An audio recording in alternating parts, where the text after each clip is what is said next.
예, 오늘은 저번 시간에 말씀드린 것처럼 루벤스 작품을 분석적으로 감상해 보도록 하겠습니다. 루벤스 작품은 현대 미술에 있어서 피카소와 같이 아주 성공한 작가인데요. 로코코 시대 1600년쯤에 어떤 유럽에 유행했던 각 그 영주마다 또 그 왕마다 그림을 선호하고 르네상스의 그 어떤 성공을 발판 삼아서 그림을 수집하는 것이 유행이었죠. 그 시대에 그림을 그림으로 해서 아주 그 루벤스 이 사람은 작업을 굉장히 크게 그리고 빨리 그리기로 유명했습니다. 그래서 자기 그림을 팔기 위해서 외교관이 돼서 각 나라의 왕들을 만나면서 또 그 왕들의 작품을 주문받아서 그림을 그리기 시작을 했는데, 그 주문이 워낙 많다 보니까 저번 시간에 말씀드린 것처럼 그 밑에 문화생을 두고 자기만의 노하우를 가르쳐서 초벌칠하는 사람, 또 중벌칠하는 사람, 그리고 마무리를 또 손대는 사람, 그리고 최종적으로 이제 끝 마무리를 자기가 했죠. 그렇게 해서 뭔가 그 도제 제도를 완성을 해서 그 나름대로 완성된 뭔가 양질의 작품을 대량으로 생산해내는 그런 제도를 만들어서 아주 그 미술사적으로도 성공하고 또 뭔가 그 관능적이면서도 화려한 그런 작업을 많이 했습니다. 지금 보고 계시는 이 작품은 루벤스가 그림을 그리기 그 바탕, 초벌칠을 어떻게 했는가를 미루어서 짐작을 할 수 있는 그런 스타일인데요. 여기서도 보면은 그 다빈치도 이와 같이 그렸죠. 다빈치도 처음에 암갈색 톤으로 뭔가 스케치를 하고 그 위에 얇게 기본 어두운 톤을 칠해주고 그 다음에 점점점 밝은 톤으로 색을 칠해 들어갔는데, 초벌칠 하기 전에 바탕칠을 했죠. 바탕칠 하기 전에 또 그 밑에 제소칠을 하고 또 악교칠을 하고, 그래서 캔버스천이 보이지 않을 정도의 아주 그 탄탄한 바탕칠을 한 위에 드로잉을 했기 때문에 붓질이 아주 부드럽게 잘 나갔어요. 요즘 사람들은 캔버스에 바탕칠을 잘 안 하고 그냥 대충 그리는 경우가 많지만, 이 당시 사람들은 캔버스의 어떤 그런 그 붓질이 부드럽게 나가지 못한다라는 것을 염두에 두고 그것을 극복하기 위해서 나름대로의 바탕칠을 하는 그런 연구를 많이 했죠. 그래서 루벤스는 바탕에 물감을 충분히 칠하고 또 그 위에 부드럽게 붓질이 넘어가기 위해서 린시드를 발라서, 테레핀하고 린시드를 주로 많이 쓰는데, 린시드 같은 경우는 기름이 약간 좀 그 찰지죠. 그리고 휘발성이 좀 덜하고 그렇지만 그것이 마르면 어느 정도 광택제가 있으면서도 표면에 코팅을 하기 때문에 훨씬 물감의 어떤 그 접착력을 좋게 해서 그 위에 바르는 물감이 좀 더 부드럽게 빠르게 될 수 있도록 그런 효과가 가능하다 하는 것이죠. 그래서 바탕칠을 그렇게 해주고 그 위에 초벌칠을 하고 그 형태를 잡고 그 위에 이제 초벌칠을 하는데도 이렇게 어느 정도 명암을 잡아 들어갔다 하는 것입니다. 좀 더 확대를 해서 볼까요?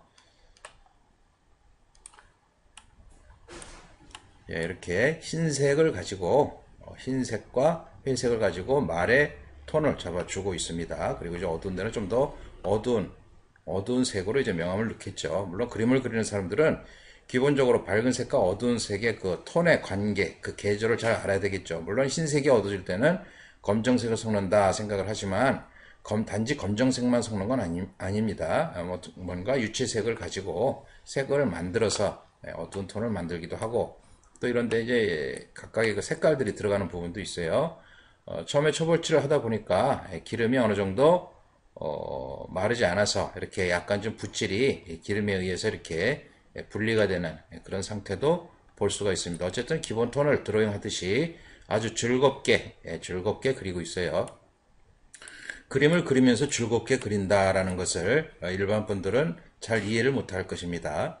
물론 그림 그리는 사람들도 뭔가 그림을 그리는 행위는 굉장히 고통스럽다라고 생각을 하기가 쉬운데 왜 그림을 그려서 고통스러워야 하는지 그거는 저도 참 이해가 안 되죠.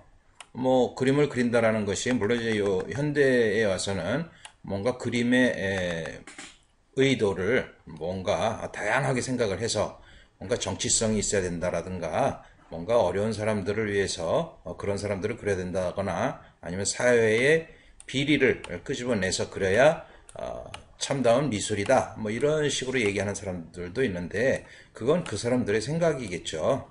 그림이라는 것은 꼭 이렇다 저렇다 한마디로 얘기할 수는 없는 것이고요. 그 나름대로 뭔가 자기가 즐기면서 흥겹게 그릴 수 있다면 그것이 곧 그림이 되는 것이죠.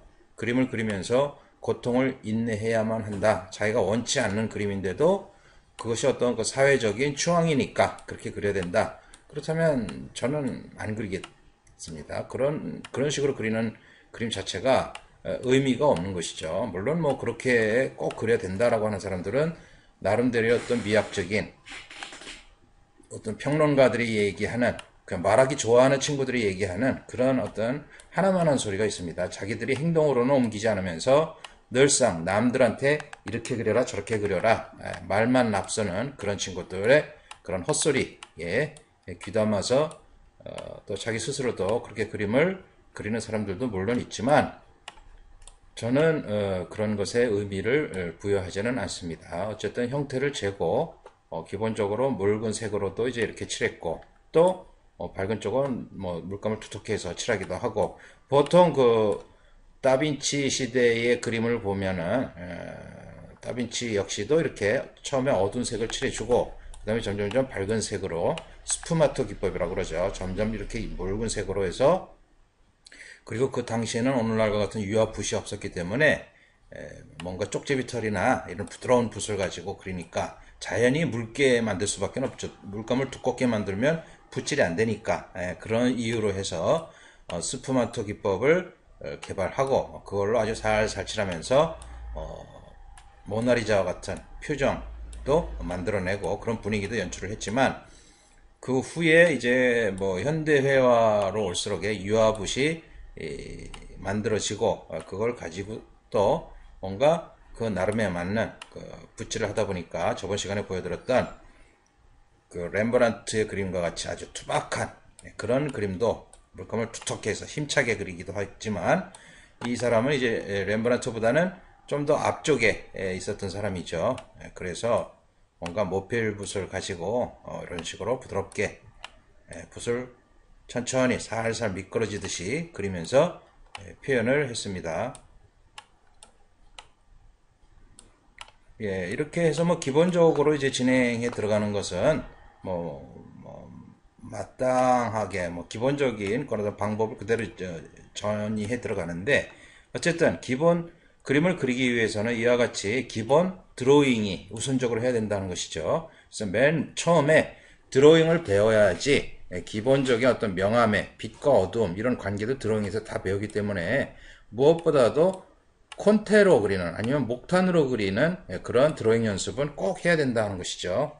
드로잉이나 목탄은 연필에 비해서 톤을 널찍널찍하게 표현을 할 수가 있기 때문에 보다 수월하게 톤의 조절과 원근감의 조절을 하기가 쉬워요. 그래서 이제 연필보다는 우리나라에서는 입시에서 이제 연필 드로잉을 많이 하지만은 콘테가 아니면 또 목탄 그런 것들이 좀 더 이런 어떤 톤의 효과, 면의 효과 그리고 원근감의 효과를 배우는 데는 아주 효율적이다라는 것을 알아두시면 좋을 것 같습니다.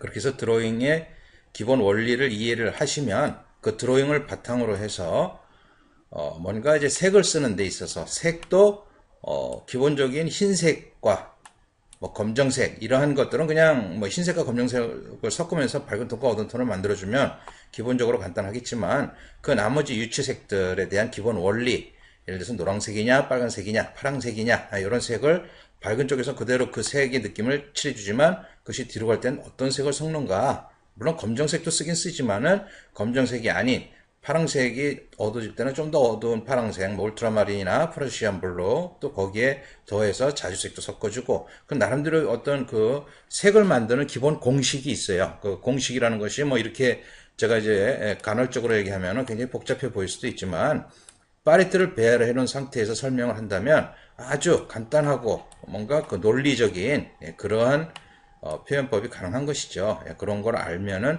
좀 더 빛과 어두움을 대범하게 칠해줄 수가 있습니다. 자, 여기 같은 경우도 밝고 어둡다. 어두운 가운데에서 색을 칠하다 보니까 전체적으로 붓터치의 방향이 있어요. 그러니까 그래서 드로잉에서도 그런 터치의 방향에 대한 기본 원리도 이해를 하고 그렇게 해서 어떤 드로잉이 마무리된 상태에서 이제 색의 기본 원리를 이해하고 그러면서 원근감에 대한 이해 이런 것들은 뭐 유화 같은 경우는 대체적으로 이제 흰색을 섞는다거나 어떤 그 톤의 선명도를 약하게 해준다거나 그런 기본 원리를 또 이해를 하면 그런 것들이 이제 드로잉에서 모든 것이 이루어지기 때문에 드로잉을 모르고 이런 유화를 직접 그린다라고 했을 때는 그 어떤 그림의 진전되는 발전되는 폭이 굉장히 더딜 수밖에 없죠. 가리키기도 힘들지만 배우기가 굉장히 어려워지고 지지부진해질 수밖에 없다는 겁니다. 그래서 늘상 드로잉을 우선적으로 무엇보다도 우선 드로잉을 배워라.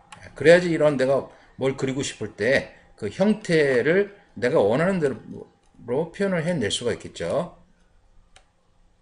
그리고 그런 구도 같은 것도 생각을 할 수가 있는 것이고요.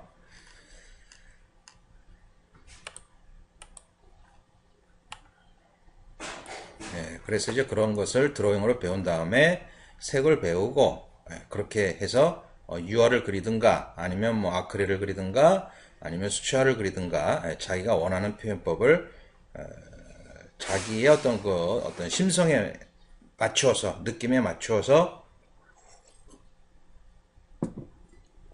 그림을 그려낼 수가 있다 하는 것입니다. 자, 이렇게 드로잉적인 바탕칠을 해준다라는 거 그런 다음에 자, 여기서 이제 좀 전에 얘기했던 그런 드로잉의 효과. 이거는 이제 그 루벤스가 드로잉을 어떻게 했는지 이것 또한 콘테로 그린 겁니다. 콘테로 조금 확대를 해보죠. 그래서 이런 식으로 툭툭 풀어지게 그러면서 손으로도 문질러주고 요거는 어두운 검정색 사진이 약간 청색기가 보이는데요. 검정색으로 먼저 드로잉을 해주고 요건 브라운 계통으로 얼굴색은 또 칠했죠. 여기서도 보면은 터치 방향이 있어요. 빛이 오른쪽에 쏘니까 하이라이트가 있고 점점점 어두워진다. 그래서 터치 방향, 그 면의 굴곡을 따라서 이제 그려주고 있는 것이죠. 그런 식으로 해서 이제 드로잉을 배우고 그것이 어느 정도 되면은 그 다음에 이제 색을 다루는 것이죠. 물론 루벤스 시대에도 자기 문화생을 가르칠 때 이런 기본 원리대로 그림을 가르쳤습니다. 이런 손 같은 경우도 보면은 다빈치의 드로잉을 많이 모방했다 그럴까요? 그런 것을 느낄 수가 있죠. 굉장히 섬세하게 그리는 그런 것을 통해서 드로잉을 해주고 이것도 이제 기본 바탕 종이 색을 조금 이런 어두운 색으로 좀 칠했어요. 그러고 나서 밝은 부분은 하얀색 콘테로 이렇게 하이라이트를 찍어주는 그러면서 좀 더 실감 있는 입체감을 표현하기도 하는 거죠. 그렇게 해서 이제 이렇게 유화를 칠하는데 자, 이 그림도 많이 보셨을 겁니다. 전체적으로 이제 유화를 칠하는 걸 보면 제가 처음에 또 늘상 얘기하듯이 초벌과 중벌 마무리를 칠한다 생각을 해야 된다 얘기를 했어요. 자, 흰 옷을 입은 사람은 어두운 쪽의 색깔을 어느 정도 드로잉적인 느낌으로 쭉 표현을 했겠죠. 그리고 이런 어두운 색에서는 또 거의 진한 색으로 그림자도 마찬가지 이런 부분에서도 기본 색깔과 어두운 색을 우선적으로 쭉 칠해 주는 건데 그 초벌칠을 할 때 이 터치를 좀 더 확대를 해서 보죠. 자, 이렇게 확대를 해도 깨지지 않는 것은 그만큼 그림의 해상도가 좋기 때문이죠. 뭐 우리가 보통 인터넷에서 보는 해상도들은 72픽셀로 이렇게 되어 있기 때문에 조금만 확대를 해도 화면이 깨져 버려요. 그렇지만 이런 그림들은 그만큼 이제 화질이 몇십 메가가 되기 때문에 어느 정도 확대를 해도 화면이 깨지지를 않습니다. 자, 그래서 이런 부분에 초벌칠을 해준 걸 보면은 어느 정도 속도감 있게 빨리빨리 칠해주고 있는 걸 알 수가 있죠. 자, 이런 부분에서도 원기둥을 표현하는 거라든가 이런 인물들은 어느 정도 사실적인 묘사까지도 들어간 상태죠. 그러니까 대체적으로 우리가 인물화를 그릴 때는 인물 그리기가 굉장히 어려워요. 그래서 이 어떤 이런 옷보다는 인물에 더 주안점을 둬야 되기 때문에 좀 더 빨리 인물을 그리고 그 다음에 이제 나머지 이 옷들은 아주 빠르게 표현을 하면 그렇게 어렵지 않게 표현을 할 수가 있는 것이죠. 옷을 표현하는 것도 제가 존 싱어 사전트 얘기를 많이 했습니다만 존 싱어 사전트가 이러한 대가들의 그림을 많이 보고 나름대로 연구해서 자기 스타일을 만들었어요. 그래서 사전트의 그림을 보면은 인체를 그릴 때 어떤 식으로 표현을 하는지를 알 수가 있습니다. 제가 존 싱어 사전트의 작품은 수일 내로 보여드리도록 하겠습니다. 자, 이런 부분도 기본 스케치가 그대로 남아있죠. 그 위에 부수적인 초벌칠을 해주고 있어요.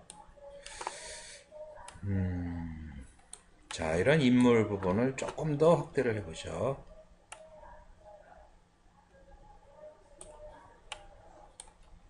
자, 이런 부분, 아주 미묘하게 보이는 이런 부분도 역시나 어두운 색을 먼저 칠해주고 밝은 쪽은 붓을 이렇게 눕혀서 갈필로 해주면서 하이라이트 부분도 처리를 했습니다. 이 루벤스의 잔 터치들 같은 경우를 좀 확대해서 아니면 화질이 좋은 걸로 해서 확대를 해서 보면은 아주 가는 터치로 마치 드로잉을 하듯이 표현하는 것을 알 수가 있어요.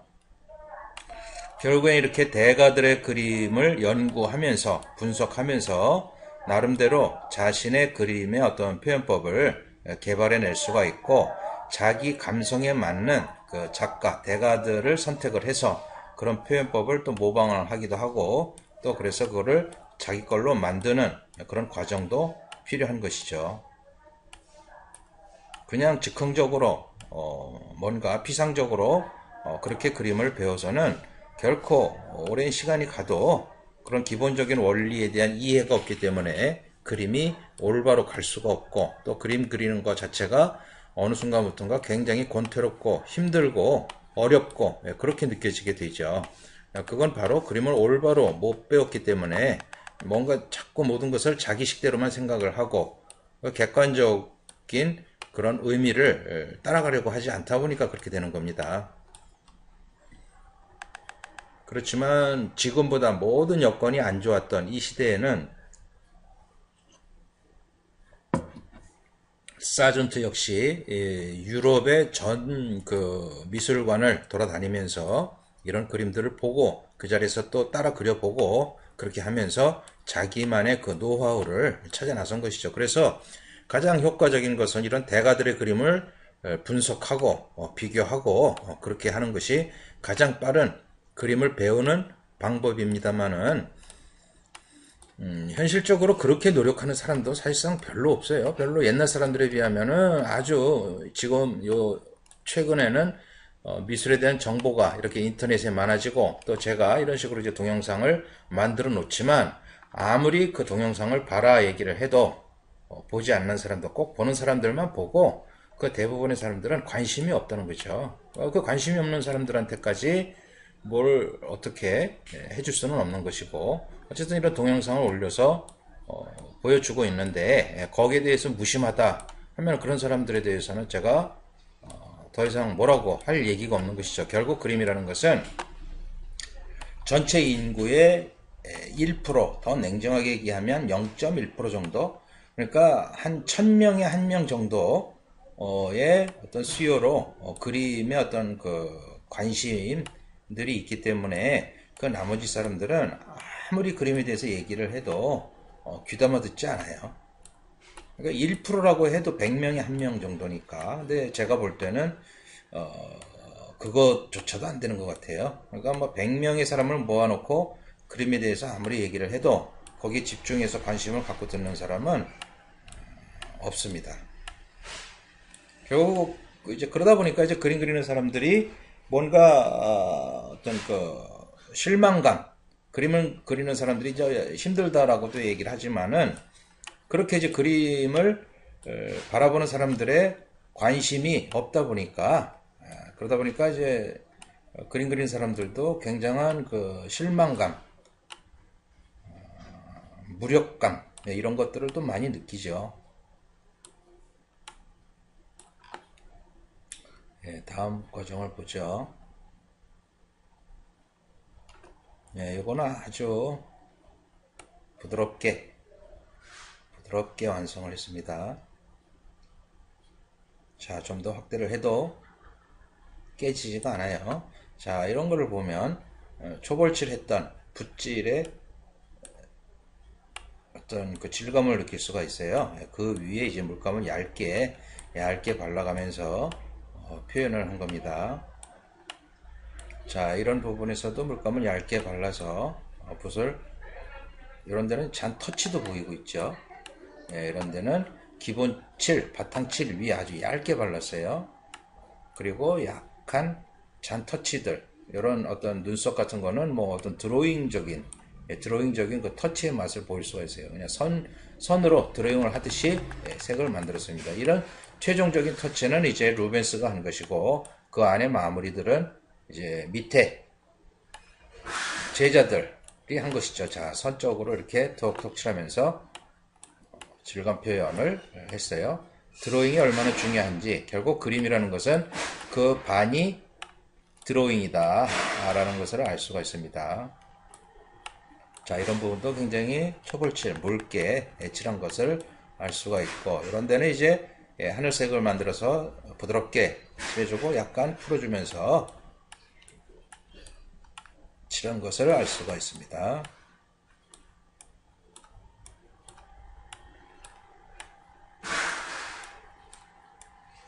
자, 이런 꽃도 크게 확대해서 보면 뭐 그렇게 뭐 대단하게 테크닉적이라거나 그런 거는 안 보이는데, 어쨌든 이런 기본적인 원리, 밝은 톤, 중간 톤, 어두운 톤, 빛이 어디서 오느냐, 뒤로 가면서 원근 가면 어떻게 되느냐, 또 옆에 어떤 물체가 있을 때 그 물체가 이렇게 투영돼서 비치는 느낌들, 그런 것들을 아주 잔잔하게 표현을 했습니다. 자, 요거는 이제 캔버스를 이어서 붙인 자국이네요. 자, 이런 부분도 기본 초벌칠에서 어둡게 해주고, 밝은 톤의 기본 초벌칠을 해주고 나서 좀 더 밝은 색으로 이렇게 거칠을 하면서 그 바탕칠한 그 색감의 분위기를 감추고 있어요. 자, 이런 부분도 마찬가지. 이런 부분을 보면은 마치 어떤 과슈로 그린 것처럼 물감의 맛디엘도 안 보이고 굉장히 얇게, 묽게 해서 표현을 한 것을 알 수가 있죠. 어쨌든 간에 그림이라는 것은 이렇게 바탕칠, 초벌칠을 어떻게 해주느냐, 거기에 따라서 그림의 최종 마무리 단계를 그렸을 때 그 효과를 잘 볼 수가 있다는 것이고, 마무리 칠을 할 때도 물론 기본적인, 그러니까 이제 크게 확대해서 봤기 때문에 크게 어떤 붓질의 테크닉이 보이지도 않아요. 붓질의 테크닉도 보이지 않지만, 이런데 손의 느낌을 보면은 밝은데 하이라이트를 칠해주고 붓을 약간씩 살살 풀어주면서 톤 차이를, 그래서 밝은 색깔, 좀 더 어두운 색깔, 더 어두운 색깔, 그리고 어두운 색, 반사광, 어두운 색이 주변의 색깔들이 간섭이 되고, 그러니까 여기서도 기본 골격으로 손가락도 밝은 색, 중간 색깔, 어두운 색깔, 밝은 색, 중간 색깔, 어두운 색깔, 밝은 색, 어두운 색깔, 그런 구조적인 특징을 잘 표현을 하고 있죠. 물론 그 전에 이제 형태를 정확하게 잡아줘야 되겠지만, 계속 얘기하지만 그림이라는 것은 그런 드로잉의 기본 바탕이 어느 정도가 되어 있느냐, 거기에 따라서 그림의 완성도가 결정된다는 것이고, 또 나름대로 다양한 표현력이 가능하다 하는 것이죠. 그래서 세계적으로 유명한 화가들을 보면 너나 없이 드로잉은 기본적으로 잘한다라는 걸 느낄 수가 있습니다. 자, 가까이서 봤을 때는 이와 같이 어떻게 보면 뭐 크게 그렇게 뭐 대단하지도 않을 정도의 그런 톤인데, 이것을 조금 이렇게 축소해서 본다면 아주 디테일하고 섬세한 그런 표정을 느낄 수가 있죠. 자, 이런 그런 배경들은 처음 앞쪽에서 그 드로잉을 했던 거, 초벌칠을 했던 그거를 보듯이 아주 쉽게 간단하게 그린 것을 알 수가 있습니다. 자, 이런 부분을 조금 더 확대해서 다시 한번 볼까요? 자, 이렇게 초벌칠 위에 옅은 약한 그런 그 붓으로 툭툭 칠했다라는 것을 알 수가 있습니다.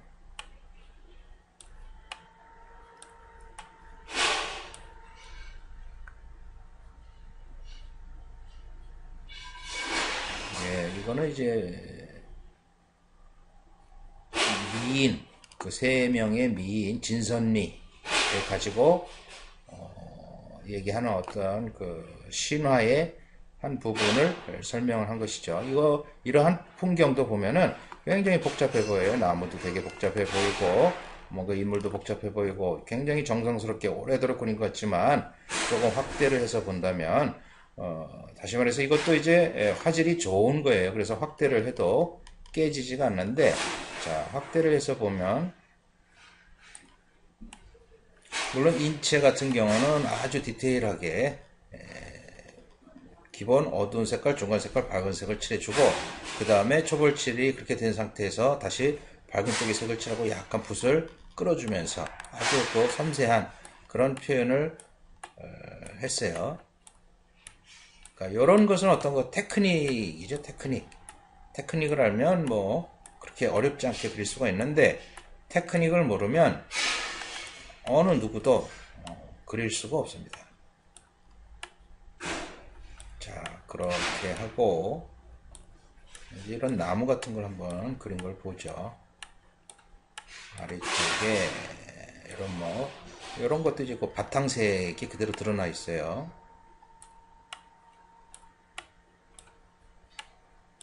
자, 이런 나무들 옛날 그 고전적 방법으로 표현한 나무의 표현도 기본 바탕색을 먼저 해주고 그 위에 이제 나무 몇 개를 그려주고 꽃을 그려주고 이것은 마치 옛날 독일의 그 뒤로가 그리는 그런 스타일을 그대로 답습하고 있는 듯 합니다. 자, 이런 부분에서도 굉장히 복잡해 보이지만 그 기본을 보면 바탕색을 칠해주고 바탕색 위에 또 중벌칠, 초벌칠 위에 중벌칠을 해주고 그 위에 잔터치로 조금 확대를 해보죠. 이렇게 잔터치로 색을 칠해주고 있다 하는 걸 알 수가 있습니다.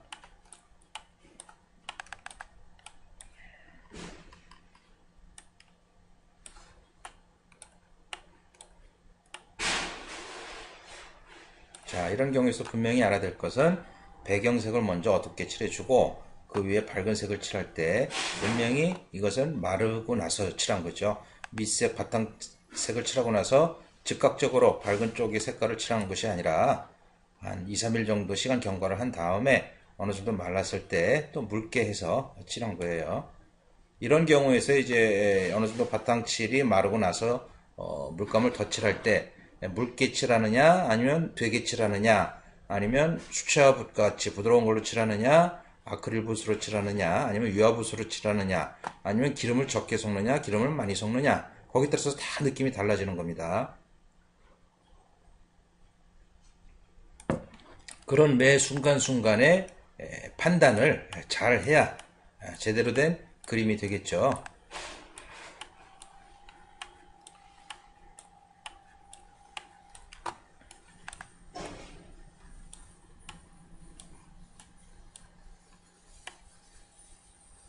자, 목동들의 모습도 가까이 확대해서 보면 아주 거칠게 표현을 하고 있습니다.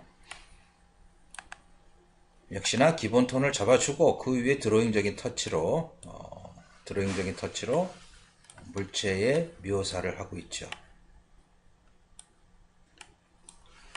자, 저 뒤에 있는 나무 역시나 묽게 기본 톤을 칠해주고 좀 더 말랐을 때 또 묽게 해서 밝은 색으로 칠해주는 마치 과슈화를 보는 듯한 그런 표현을 알 수가 있습니다. 이것도 바탕색을 어둡게 칠해준 다음에 좀 더 밝은 색으로 해줬는데 너무 묵다 보니까 색깔이 좀 약간 애매하게 들떠있는 그런 느낌인데, 옛날에는 이런 식의 표현을 많이들 했기 때문에 뭐 그렇게 어색해 보이는 표현은 아니죠.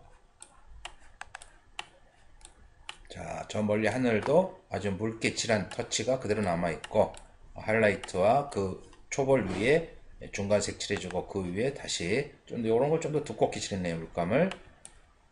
물감을 좀 묽게 해서 두껍게 칠한 겁니다. 기름을 안 섞어서 그냥 두껍게 투박하게 칠하는 것은 이제 모네 스타일이고, 요거는 아주 물감을 묽게 만들었어요. 자, 이것도 아주 묽게 수채화처럼 칠하고 있어요.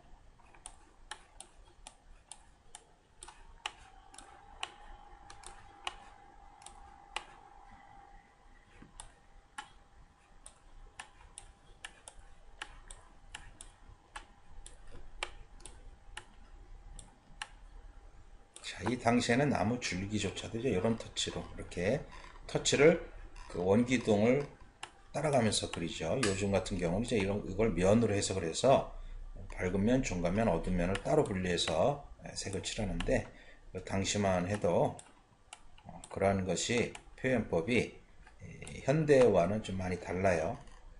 자, 축소해서 보면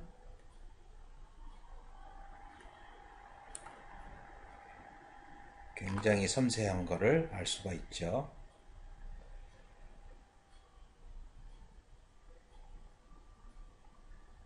예, 풍경입니다. 역시 굉장히 복잡하고 굉장히 오랜 시간을 두고 그린 것처럼 그렇게 느껴지죠. 저 뒤에 있는 하늘에만 해도 아주 맑은 하늘에 구름이 떠 있고, 뭐 어떤 새들이 흘러가고, 뭐 이런 여러 가지 요소들, 그런 것들을 조금 확대를 해서 보자고요. 자, 이런 부분에서 소의 느낌이나 이런 그 풀의 느낌들 굉장히 사실감 있게 사진처럼 꼼꼼하게 그린 것 같은데, 확대를 해서 봤을 때 루벤스의 그림은 대체적으로 그림이 크기 때문에 축소해서 보면 굉장히 꼼꼼하게 보이지만, 지금 이 상태가 실제 그림의 크기 이 정도가 되는 거죠. 그랬을 때는 이렇게 아주 거칠어요. 뭐 하늘 같은 경우, 나무 같은 경우 표현하는 걸 보면 아주 초벌칠한 위에 묽게 해서 드로잉처럼 이렇게 표현을 하고 있어요.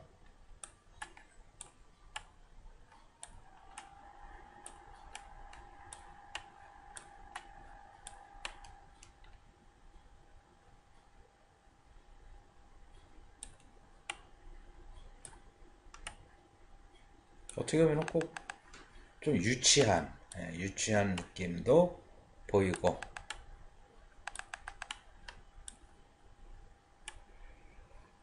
그렇지만 기본적으로 바탕색을 해주고, 나무의 기본 바탕색을 해주고, 빛이 왼쪽에서 오니까 밝은 쪽 터치를 해주고, 그렇게 하면서 나무 가지 그리는 것도, 나무 잎사귀 그리는 것도 아주 습관적으로 그리고 있죠. 패턴화된. 그래서 이제 이런 그림들을 그 상업 미술에서 이제 그대로 따라서 그리는, 그래서 요즘도 이렇게 그린다면은 상업 미술이라 해가지고서 아주 별로 그렇게 크게 대우는 받지 못하겠죠. 경박한 느낌이다, 그런 표현을 받을 텐데, 옛날에는 그냥 이렇게 바탕칠 위에 밝은 색으로 묽게 해서 처리를 하는 이런 표현들이 대세를 이뤘으니까, 그 당시에 뭐 일반 대중들은 뭐 신경 쓸 필요가 없고, 왜 그러냐면 대중들을 위한 그림이 아니었기 때문에 그 당시에 일반 대중들은 이런 그림이 있는지조차도 몰랐죠. 귀족들 취향의 그런 그림이고, 궁궐이나 이런 쪽에 이제 걸려있던 그림이지만, 뭐 저기 귀족이고 왕족이라고 해도 뭐 걔들의 안목이 뭐 일반 대중들보다 좋았을 리가 없겠죠. 뭐 그 수준이 그 수준이었기 때문에 이런 그림들을 좋다고 받아들이고 구입을 한 것이죠.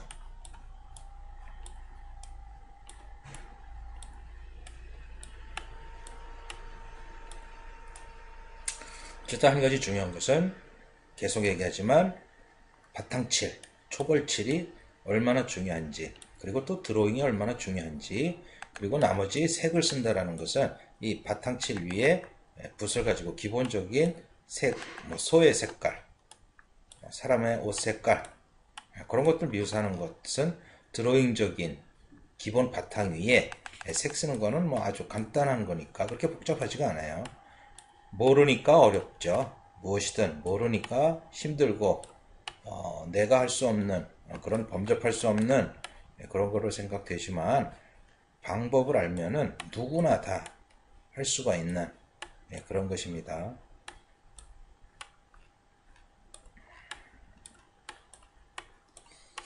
이렇게 이제 화질이 좋은 그림들을 크게 실제 그림과 같은 크기로 확대를 해서 뭐 화실 같은 데 이렇게 걸어 놓는다면은 나는 이런 그림을 그리기를 원한다 할 경우에는 굉장히 효과가 좋겠죠. 실제 원화보다도 더 원화 같은, 원화보다 더 크게 디테일을 살릴 수가 있기 때문에 그 그림의 어떤 그 모양을 이렇게 관찰하고 분석하기가 굉장히 좋은 겁니다. 예, 그렇게 이제 저희 현대미술에서는 이제 이런 유명한 대가들의 작품, 오리지널 원화 그 데이터를 갖고 있기 때문에 원하시는 분들은 그런 걸 요청을 하셔서 프린트를 해 가시는 것도 괜찮은 방법인 것 같아요. 역시 바탕색을 칠하고 그 위에 중간색을 칠하고 또 밝은 색을 세필 붓으로 모필 붓을 가지고 칠하고, 그래서 점점점 어두운 데서 밝은 쪽으로 점점점점 더 밝게 칠해 주는 것이죠. 자, 이런 데서 하이라이트를 잡기 위해서 점으로 딱딱딱 찍어서 만드는 흰색으로 이런 부분도요. 그런 것들 잘 관찰해 보시면 좋을 것 같아요. 그리고 드로잉이 정말 중요하구나. 그림에서 드로잉을 무시하고 그림을 그린다라는 것은 언감생심입니다. 우리나라 조선시대의 김홍도 같은 사람도 드로잉이 얼마나 좋아요. 이 사람들과는 또 다른 면에서 어떤 그 그림을 배웠기 때문에 동양화적인 관점에서의 그 드로잉적인 필법을 갖고 있지만 그 사람도 대상을 보고 즉각적으로 즉흥적인 표현을 해내는 데는 상당한 그 능력을 개발한 사람인데 뭐 그 사람만이 가능한 건 아닙니다. 그림을 제대로 알지도 못하는 사람들, 소위 얘기하는 뭐 문인이네 뭐네 이런 사람들이 그 옛날 화가들의 그림을 모르니까 뭐 지나치게 그거를 숭배하다시피 이렇게 칭찬을 하고 이런 거는 일반인들은 할 수가 없는 것이야, 이런 것들은 천재적 재능이 있는 사람들이니까 가능해, 이런 식으로 그런 사람들을 그렇게 띄워주니까 결국에는 일반인들은 엄두를 못 내게 되는 것이죠.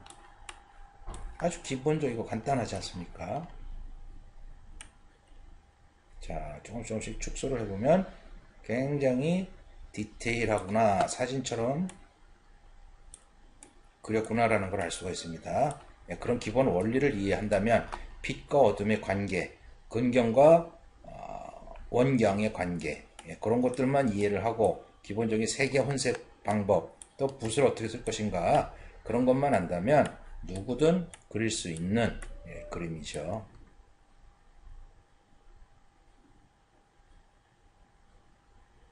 이 그림은 제가 그린 그림인데요.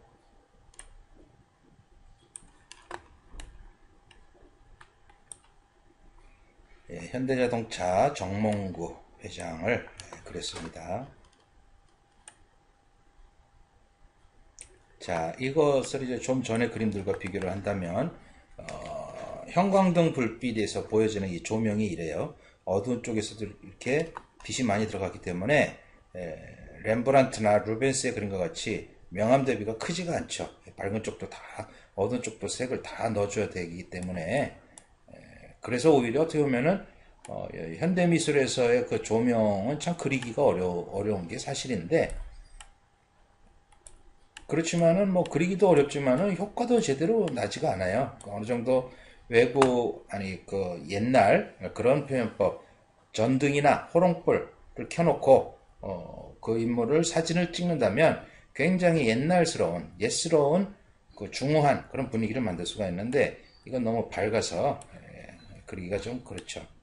시간이 굉장히 오래 걸렸습니다. 이것은 뭐 한 10호 크기인데 그림을 제가 한 13일, 14일 정도 그리면서 이런 데서도 뭔가 빛의 관계를 꼼꼼하게 따져가면서 이쪽에서 오는 형광등의 불빛은 노란기가 있고 또 하이라이트 쪽이 앞에서 오는 부분이 이제 흰색이고 그런 표현들을 많이 드러내줘야 됐기 때문에 많이 이제 연구를 하면서 그랬죠.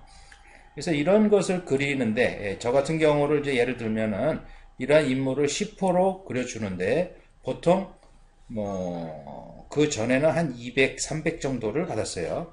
한 점당.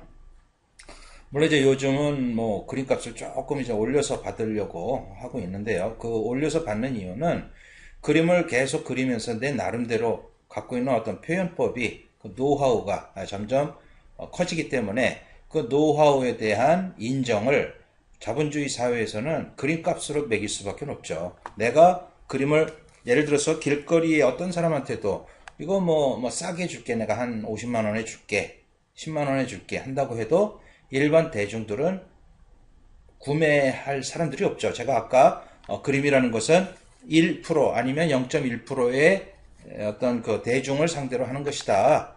그거와 똑같이 그림이라는 것은 관심이 있는 사람, 그 그림이 필요한 사람, 또 그 그림의 가치를 아는 사람, 또 그 그림을 구매할 능력이 있는 사람을 위해서만 존재한다. 극단적으로는 그렇게밖에 얘기할 수가 없어요. 화가의 입장에서 봤을 때 내가 아무리 애를 써도 내 주변에 그림을 구매할 의사나 능력이 그런 안목이 없다면은 그런 주변을 이 화가는 빨리 벗어나야 되죠. 그런 사람들과 어울려 봐야 자기한테 돌아오는 건 아무것도 없습니다. 결국에는 그렇게 그림을 알아주고 인정해주고 그 실력을 또 그 표현법을 이해하는 사람과 어울려야 그 화가도 살아갈 수가 있는 것이죠. 옛날 이 앞에 봤던 루벤스와 같이 그렇게 살아가야지 되는 것이고 또 그림값도 제대로 받을 수가 있는 것이죠. 이 그림도 물론 이런 조명하에서 아주 사진도 안 좋은 상태에서 이제 그렸기 때문에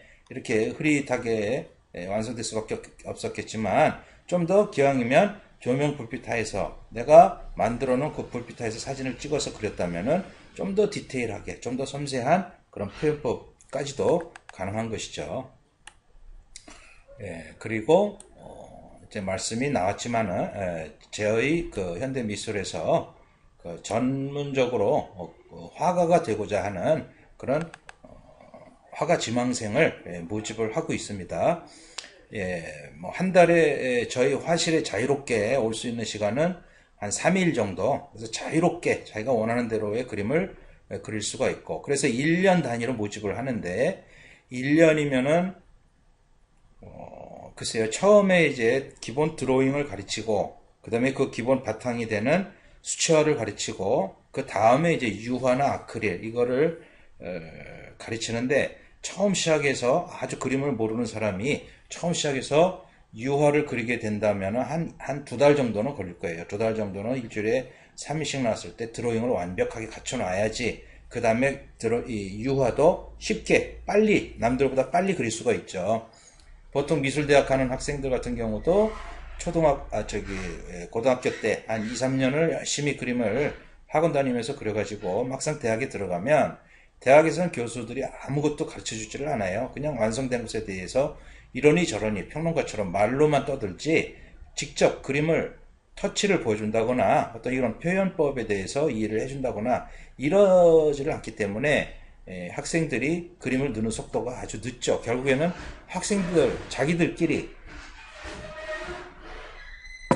예를 들어서 홍대라 하더라도 홍대 안에 그 많은 학생들이 이제 재능 있는 학생들이 많으니까 그 학생들이 그림을 그리면 서로 좋은 그림 앞에 모여서 서로 이제 어떤 얘기도 하고 궁리도 하고 그러면서 이제 그림이 늘어가는데 그러한 속도가 너무 늦다 보니까 가장 좋은 것은 러시아 그러니까 래핀 대학을 가면 래핀 대학에는 옛날부터 좋은 그림들이 많이 있고 또 그 선생님들이 직접 앉아서 그림을 손을 대주면서 어느 정도 이해를 해주죠. 그러다 보니까 래핀 대학에 갔다 온 사람들은 유학을 뭐 한 2, 3년 정도 갔다 오면 그림이 확 변해버리는 이유가 바로 직접 선생님이 그림을 직접 봐주고 그렇게 그리기 때문에 그런 어떤 표현법, 여지껏 제가 쭉 얘기했던 그림이라는 것은 기본 드로잉을 바탕으로 해서 초벌, 중벌, 마무리가 들어가고 빛의 방향을 생각하고 유화를 그릴 때 유화의 기름을 섞느냐 안 섞느냐, 또 유화붓을 쓰느냐 모필붓을 쓰느냐,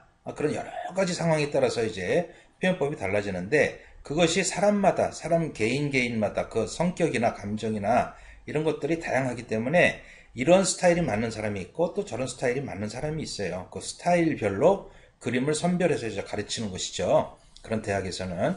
그러다 보니까 이제 그림이 좀 더, 물론 요즘에 이제 래펜 대학을 다녀오는 사람들도 다 너무 획일화가 돼서 그림을 똑같이 그려요. 래펜 대학을 나왔다 그러면 거기서는 어떤 실기 강사가 그림을 가르치는지 모르겠는데, 예, 그것만 너무 이제 답습하다 보니까 그림이 너무 똑같아요. 그래서 래피 스타일이라는 어떤 그런 식의 어떤 얘기도 하고 그러는데, 그런 것은 이제 그야말로 견문이 좁기 때문에 이것저것 다양하게 보고 다양한 생각과 자기의 어떤 그 양식, 자기의 성격, 스타일과 이게 겸비해서 개발을 해야 되는데, 그렇지 않다 보니까 너무 이제 획일화된 그런 그림이 되는 것이죠. 예, 아무튼 그렇게 해서 뭔가 유아를 가르친다라고 하면은 한 두 달, 처음 시작해서 두 달부터 이제 유아를 시작을 해서 처음 한두 달은 한 달에 한 두 점 정도 그리게 될 겁니다. 예, 그렇게 해서 넉 달이 지나고 그 후에는 어느 정도 이해도가 되니까 이제 그림을 한 번에 여러 점씩 그릴 수가 있죠. 한 달이면은 보통 한 열심히 그린 다음에 일주일에 3일 그렸을 때 한 5점 정도는 완성을 할 수가 있어요. 예, 그렇게 해서 한 8개월이 지나면 8개월부터는 이제 어느 정도 기본적인 감이 익숙해지니까 그다음부터 이제 확실하게 자기가 뭔가 꿈도 세우고 작품도 경향을 이제 만들어서 자기 양식을 만들 수가 있고, 그럼 거기에 따라서 또 이제 저와 같이 그림을 그리고, 예, 그렇게 하면은 아마 시작해서 한 8개월 정도 지나면 4개월까지는 한 달에 한 10점 정도도 완성이 가능할 거예요. 그것이 한 점씩 한 점씩 그리는 게 아니라 서너 점씩 동시에 그려서, 그러니까 이제 오늘 초벌칠을 하고 이것이 마를 동안에 또 내일은 또 다른 그림을 초벌칠하고 그 다음 날에 또 다른 그림을 초벌칠하고, 이래서 그렇게 하고 나면 그 다음 날에 또 처음에 초벌칠한 것이 이제 말랐겠죠. 그럼 또 그 또 중벌칠하고 또 중벌칠하고 이런 식으로 하면은 한 서너 점을 동시에, 그래서 한 10일에 서너 점을 그린다. 그러면 한 달이면 한 12점 정도, 최소한 10점을 그리겠죠. 그래서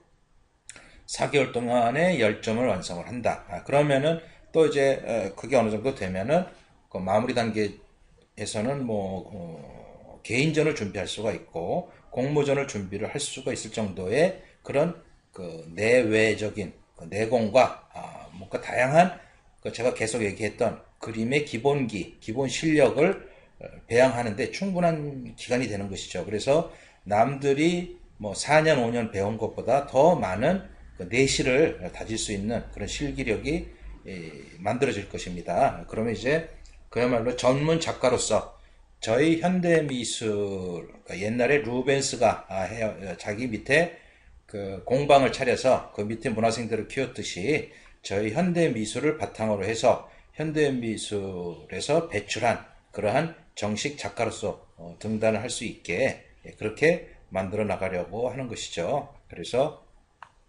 수강료는 1년 단위로 해서 1년 수강료가 1,000만 원이에요. 그러니까 어떻게 보면 굉장히 많다라고 생각을 하겠지만 요즘 보통 대학에 다니는 학생들이 한 학기가 수강료가 500이 넘어요. 미술대학 같은 경우는. 그렇지만 뭘 제대로 배우는 것도 없고 왔다 갔다 하면서 시간만 낭비하고, 그런 거에 비하면 좀 더 내실 있게 이렇게 뭔가 그림도 관찰을 하고 연구를 하고 전문 작가들의 그림을 실사해서 아주 디테일하게 관찰도 하면서 모사도 하면서 그렇게 한다면은 외국의 유명한 박물관에서 좋은 그림을 앞에 놓고 모사하는 그런 거와 같은 효과를 낼 수가 있으니까 다른 유명 대학에서 하는 그러한 어떤 커리큘럼을 그대로 이제 도입을 해서 진행을 하고 제가 전문적으로 가르치고, 그렇게 해서 전문 작가를 양성하는 하고자 하는 것입니다. 그러니까 그런 걸 잘 생각을 해 보시고 꼭 뭐 어떤 그 취미라는 어떤 거 소극적인 쪽에서 벗어나서 난 전문가로서 전문 작가로서 크고 싶다 그런 분들을 저희가 적극적으로 모집을 하는 것이죠. 그런 분들은 뭐 취미가 있고 없고 그건 중요하지가 않아요. 가장 중요한 것은 내가 그림을 그리고 싶다 아니다. 얼마나 절박한지, 내가 그림을 그리고 싶은 욕구가 얼마나 큰지, 그 흥미가 크면, 그 관심이 크면 거기에 따라서 그림도 저절로 커지게 되죠. 그 재능이라는 것은 제가 쭉 말씀드렸던 것을, 여지껏 말씀드렸던 것을 이해 못 하시는 분은 없을 거예요. 그렇죠? 이해를 한다라는 건 제가 설명한 걸 다 받아들일 수 있다라는 것이죠.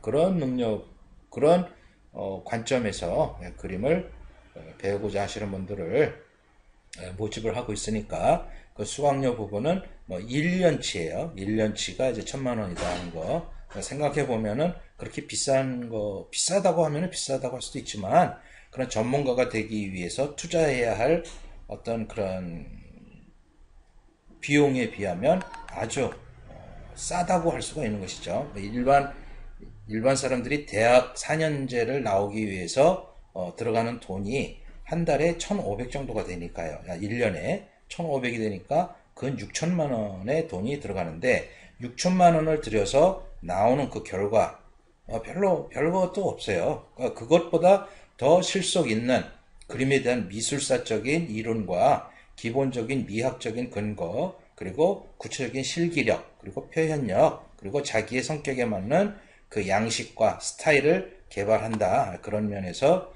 저희가 만든 그런 강좌니까 관심 있는 분들은 연락을 주시기 부탁드립니다.